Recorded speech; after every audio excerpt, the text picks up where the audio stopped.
के राम्रो किन राम्रो मन रमाए जहाँ पनि राम्रो मन नरमाए त सुनको महलमा बसे पनि नि के भन्छ त्यो हाम्रो अम्बानीको बिल्डिङ त्यहाँ बस्ने मान्छे पनि सुखी छ जस्तो लाग्दैन मलाई कति डर र त्रासमा बाँच्नु परिरहेको छ है तर फेरि कोही जङ्गलमै बसेको छ गुफामै बस्दा पनि डर छैन मन आनन्दित छ यो सबै कुरा मन हो भन्ने कुरा अब मैले सिकेँ मेरो गुरुहरूबाट फुलको आँखामा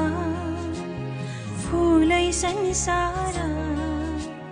काँडाको आँखामा काँडै संसार